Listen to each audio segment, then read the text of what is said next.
inshuti zanjye mukomere cyane, ndabifuriza ikaze neza kuri The Rubasha Family Podcast, ikiganiro cy'inshuti n'abavandimwe, ikiganiro cyo kwinspiringa no kumotivatinga mu buzima bwacu bwa buri munsi, kuko nicyo ubuzima bwacu tubereyeho. Ubuzima no kuganira, kwigishanya, kuko ubuzima twese tubuhurizaho. Abantu bose ku isi ubuzima tubuhurizaho. Ikintu kimwe duhurizaho abantu bose ku isi ni intekerezo yacu, uko dutekereza, uko tuganira, ibyo dushaka kugeraho, ibyo dushaka, ibyo twifuza, ibiducamo byose biri hano ku isi, biducamo kuri buri muntu wese. Niyo mpamvu ikintu cyose kiba ku wundi muntu, cyaba cyiza cyangwa ikibi, nawe kigomba kukugeraho mu buryo bwo mu ntekerezo, mu buryo by'utekereza, kuko ubuzima bwa buri muntu ahantu wese ubuzima bwacu bushingiye mu ntekerezo yacu. Aho wicaye, aho uhuriwe ni mu ntekerezo yawe. Icyo gihe nicyo ngomba kubashishikariza, mbabwira nti intekerezo yacu ni Imana, kuko impamvu nyita Imana nuko nta kintu gifite ingufu nk'Imana. Kuko buri wese yumva ko hari ikintu cyaremye isi, kuko iyo ubonye uko isi imeze, hari ikintu tuha ingufu gishobora kuba cyarabikoze. Ariko nanone iyo urebye ingufu z'abantu ku isi yose, ibyo tugenda tugeraho,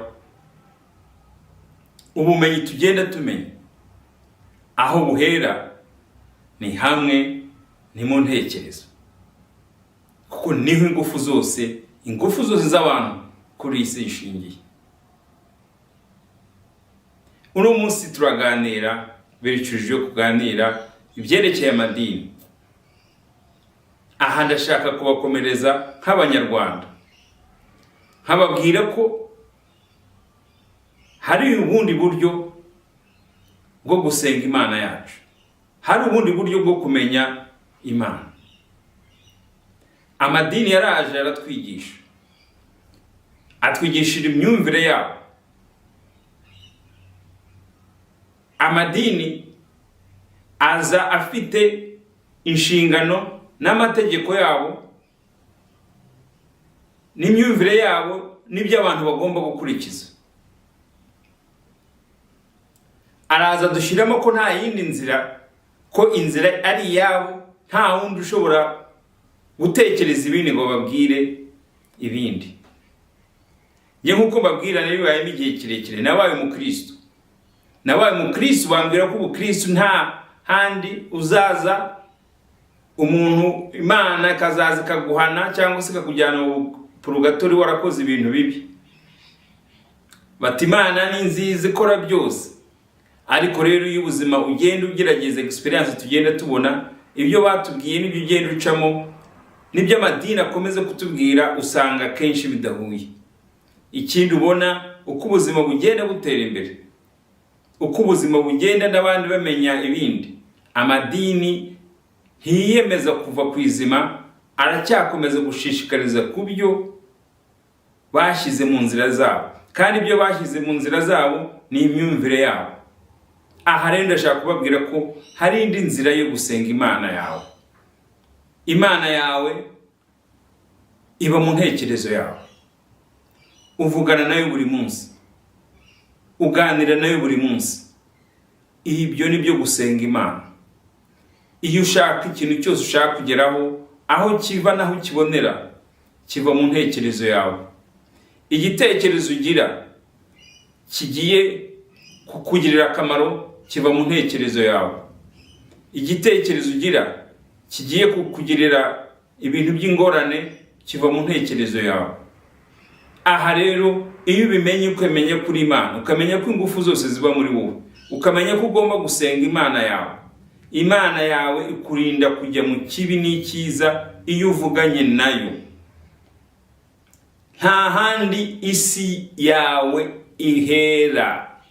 Isi yawe ihera mu ntekerezo yawe, ko nta wundi uhagera, nta wundi ushobora kuhagera, nta wundi ushobora kumenya ikirimo. Waba uri muri prison, waba uri hanze, waba uri ku ngoma, waba utari ku ngoma, aho uri hose, ikintu cyose gihera mu ntekerezo. Umuntu ugiye gutoroka abipanga mu ntekerezo, akabishyiramo n'abandi, niba hari abamufasha, byose bikanyura mu ntekerezo zabo bikakugeraho. Hari umuntu utekereza iyo agiye gukira, atekereza uburyo agomba kubikora, agatekereza uburyo ashaka n'izindi mana zimufasha kugira ngo agere kugeraho.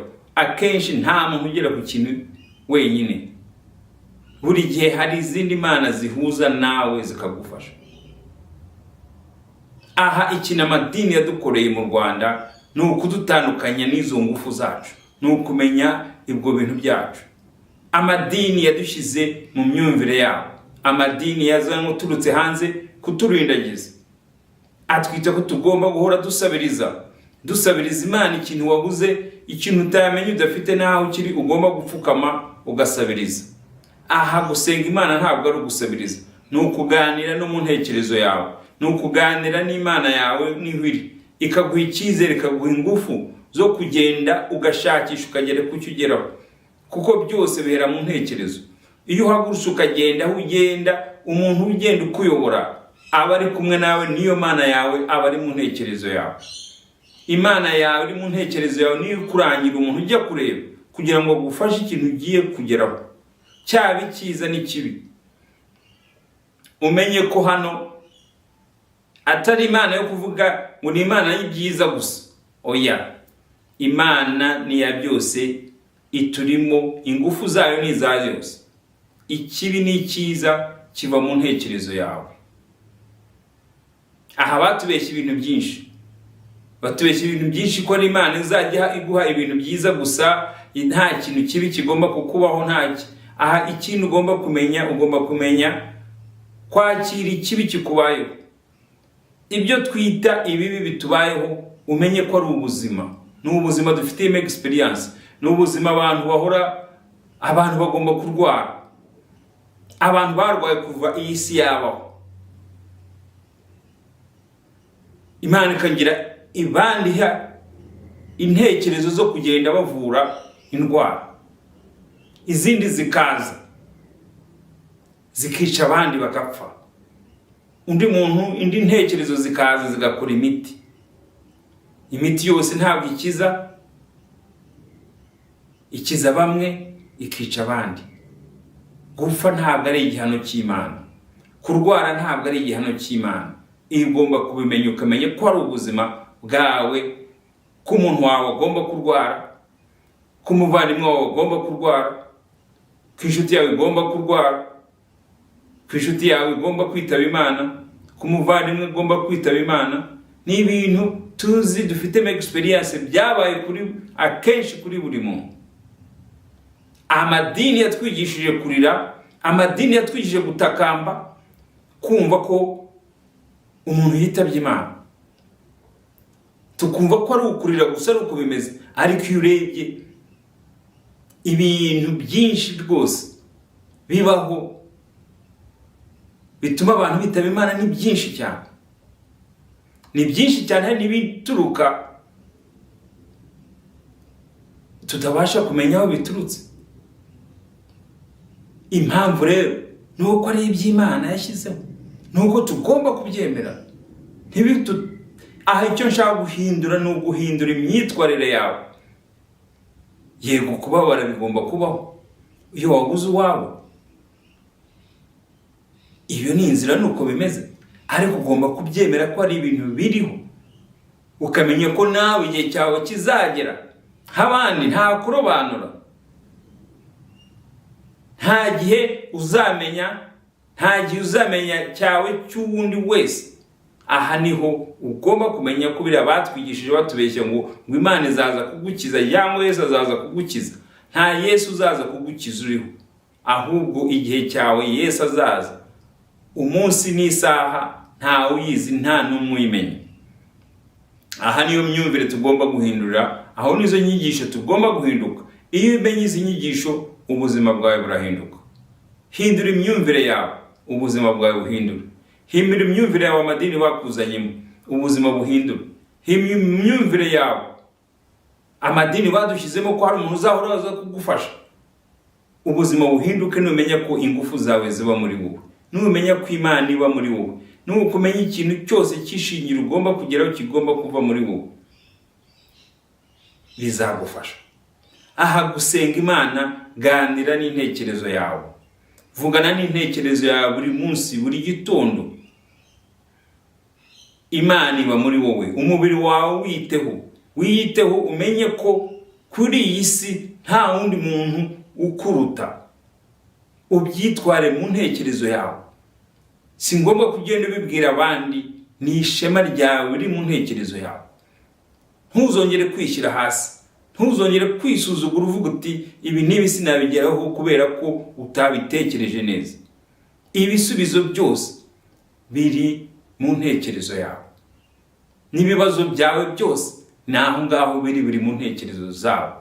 Ingufu zawe naho ngaho ziri. Nshuti zanjye, musubire inyuma, narasenze nkamwe. Izi ni ingufu amadini yadushyizemo ku bwazo, adushyiramo tunanirwa kuvamo.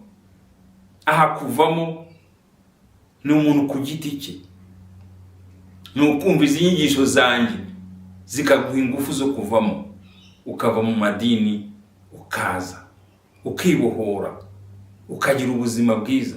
Kwibohora ni mu ntekerezo yawe, kuko niho honyine ufite freedom. Muri mind yawe niho honyine ufite freedom, utekereza ibyo ushaka, ushyiramo ibyo ushaka. Amadini yabayeho igihe kirekire, ni ukwita abantu abakene, ariko buri gihe ni uguhora bayiha amafaranga. Aya mafaranga nayo gutanga kugira ngo atagira icyo agera ku bantu ku giti cyabo. Igihe abantu batamo bafasha ayo madini, bafasha ababishop, bafasha abo bose, igihe izo ngufu zabo, kuko ariyo myumvire badushyizemo, tukumva ko ari iyo nzira yonyine. Aha ndakubwiye nshuti zanjye, umenye uyu munsi hari indi nzira yo gusenga Imana ikugeza aho ushaka kugera. Aha iyo wavuze kujya mu ijuru, ntugire kujya mu ijuru hari ahantu uzajya. Ntugire mu ijuru ngo ni ahantu abantu bazajya gutembera, uzajya gusanga ibindi. Ibi nibyo badushyizemo batwizeza ko hari ibindi bizakubaho nyuma kugira ngo ushakishe ibyo ushaka, ugire ingufu zawe uri hano ku isi. Aha niho handi baturindagirije. Uyu munsi umenye ko ijuru ari ikintu cyawe wifuza kugeraho. Ijuru ni ibyishimo urimo, ijuru niyo uri mu munezero. Uwo munezero wawe se, ibyo byishimo byawe byose, ikintu cyose ushaka kugeraho, ukigeraho kivuye mu ntekerezo yawe. Imana nahangaho ikikuzanira. N'abari aho n'abari gusenga babyita ko hari ahandi babikuye, nibasubira inyuma barasanga byaravuye mu ntekerezo yawe. Gusenga Imana yawe, kwifuriza icyo ushaka umunsi, ijoro n'amanywa, kuko nta wundi umenya icyo ushaka. Nshuti zanjye, mukomere cyane, mukomere, kandi ndabashimira mukomere kunsapotinga. Niyo mpamvu tugomba kuganira, kandi agira ngo namwe mukure, mwigishe abandi. Mukomeze munkurikire kuri The Rubasha Family Podcast no kuri my channel @Ndizeye Rubasha. Kandi rero nagira ngo basabe mu na visiting my page ndizeye.rubashamedia.com. Murakoze kandi mugire umunsi mwiza.